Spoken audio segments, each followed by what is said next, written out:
तो भाइयों आज अपन बात करने जा रहे हैं management of diabetes ketoacidosis. तो इसका ये है मोस्ट कॉमन कॉम्प्लिकेशन है टाइप 1 डायबिटीज़ मेलाइटिस का। इसमें क्या होता है 250 से लेके 600 तक ब्लड शुगर लेवल चले जाते हैं नॉर्मली, और जो नॉन कीटोटिक कोमा होता है ना उसमें 600 से भी चले जाते हैं। अब इसमें अपने को सबसे पहले मॉनिटरिंग करते रहना है। इस सारे प्रोसीजर के साथ साथ क्या क्या मॉनिटर करना है, vital science, plasma glucose, blood का पीएच कितना है, इलेक्ट्रोलाइट्स लेवल और एसीटोन मतलब कीटोन बॉडीज का भी कैलकुलेशन करते रहना है। साथ के साथ मॉनिटरिंग चलती रहेगी। अब अपन सबसे पहले शुरू करेंगे इंसुलिन, जो क्या होगा रेगुलर इंसुलिन 0.1 टू 0.2 यूनिट पर केजी वेट के हिसाब से बोलस डोज देंगे आते ही पेशेंट को आईवी, और उसके बाद इन्फ्यूजन चला देंगे 0.1 यूनिट पर केजी पर आवर के हिसाब से इन्फ्यूजन चला देंगे। अगर कोई सिग्निफिकेंट फॉल नहीं आया, सिग्निफिकेंट फॉल अपने को चाहिए कितना 10% पर आवर के हिसाब से, अगर वो नहीं आया तो डोज को करेंगे डबल। तो बट अगर अपने पेशेंट में 4 से 6 घंटे में 300 mg पर डेसीलीटर तक ग्लूकोज लेवल डाउन आ गए तो अपन 2 से 3 यूनिट पर आवर के हिसाब से रिड्यूस करेंगे डोज, और maintain till the patient become full conscious. अब इस चीज़ को मेंटेन रखेंगे जब तक पेशेंट फुल कॉन्शियस ना हो जाए।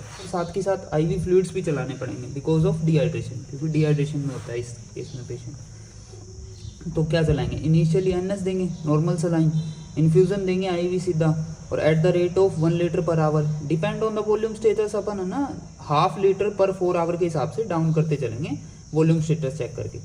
अब जब 4 से 6 घंटे में वही सेम अपने 4 से 6 घंटे में जब 300 के आसपास आ जाएगा तो क्या करेंगे अपन ½ लीटर एनएस के अंदर 5% ग्लूकोज ऐड कर देंगे। बिकॉज ऑफ किस लिए ऐड करेंगे, need glucose to fill hepatic glycogen storage, क्योंकि इस टाइम पे जिस टाइम डायबिटीज कीटोएसिडोसिस हुई तो ग्लाइकोजन स्टोरेज है वो सारी खत्म हो चुकी है बिल्कुल। तो इसको कंपनसेट करने के लिए अपन हिपैटिक ग्लाइकोजन स्टोरेज, इसको कंपनसेट करने के लिए अपन ग्लूकोज ऐड करेंगे। तीसरा अपना क्या हो सकता है, हाइपोकैलीमिया। इसके साथ साथ हाइपोकैलीमिया भी होता है पेशेंट में डायबिटीज कीटोएसिडोसिस के साथ साथ, क्योंकि डायबिटीज कीटोएसिडोसिस के एक एपिसोड में 300 माइक्रो इक्विवेलेंट पोटेशियम तक लॉस हो जाता है।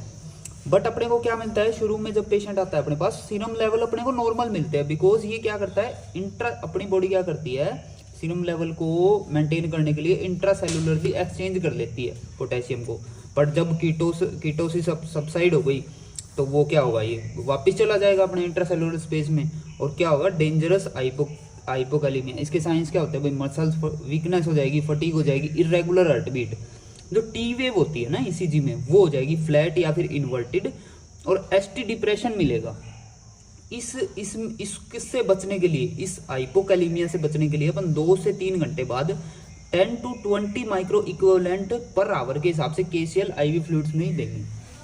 अब आगे अगर एसिडोसिस हो चुकी है पेशेंट के अंदर कीटोएसिडोसिस, तो बाइकार्बोनेट भी कई केसेस में देते हैं। बट क्या है, कीटोसिस अब सबसाइड होती है ना, तो साथ के साथ बॉडी के पीएच लेवल भी मेंटेन हो जाते हैं। बट इन केस आपका पेशेंट आया 7.0 से नीचे ही चल रहे हैं उसके पीएच लेवल, तो आप 50 माइक्रो इक्विवेलेंट वही आईवी फ्लूइड्स में दे दोगे, और 7.1 आते ही उसको स्टॉप कर दोगे। और साथ के साथ एंटीबायोटिक्स तो चलाने ही चलाने हैं। एंटीबायोटिक्स का क्या है, कोई इन्फेक्शन प्रिवेंट करने के लिए। हाइपरग्लाइसीमिया हुआ है पेशेंट को तो एंटीबायोटिक्स बहुत जरूरी है, क्योंकि ग्लूकोज बढ़ेगा तो इन्फेक्शन के चांसेस बढ़ेंगे, इसीलिए साथ के साथ एंटीबायोटिक चलेंगे।